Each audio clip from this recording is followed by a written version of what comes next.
Just recently, 18 kids were killed in a collision in Upongolo, KwaZulu-Natal, in an area which had been flagged as a high-risk zone 3 years ago.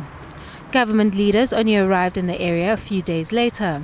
The COVID-19 pandemic, which would see large funds set aside to fight the pandemic, also saw high levels of corruption. In the early 2000s, the country witnessed the HIV/AIDS pandemic wipe out many lives due to government's failure to roll out life-saving drugs.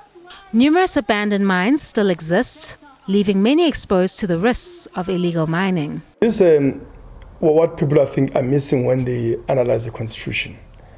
Right? It makes a whole range of promises in terms of the rights, to housing, but also it supposes a certain quality of life, which unfortunately is not compatible with a colonial capitalism in a period of a crisis, such as the one that we're living with. And the reality is, you can never really have a right that supersedes the economic foundations of society. In that situation, any promise of a right become nothing that is worth even the paper that is written on. A recent report by the Richardsa Project, which looked at the state of public health care and the experiences of communities that rely on it, showed discrepancies in the provision of basic health services. The report looked at the United Nations AIDS program's scaled-up targets, which aim for 95% of people living with HIV to know their HIV status, get on treatment, and achieve suppressed viral loads. However, the report identified that while 91% of people living with HIV know their status, only 81% of those people are on HIV treatment. Generally, the inaction of government in making sure that we have adequate access to quality healthcare services, it is a violation of human rights. For an example, look at the HIV program.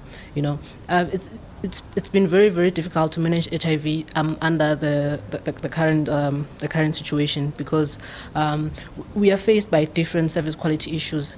In order for the HIV program to work, in order for us to reach the global AIDS, the global goals of ending HIV and AIDS by ending AIDS by 2030, we need a strong program. We need healthcare workers.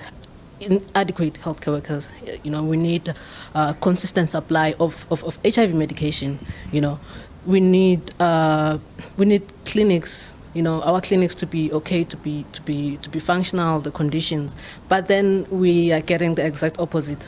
According to the South African Human Rights Commission, the country has legislation that also binds the executive, ensuring that the rights of citizens are protected. One of the recourses that are available for people is to exercise and realize the rights that they have. And how you give effect to those rights is that you yourself have got that responsibility.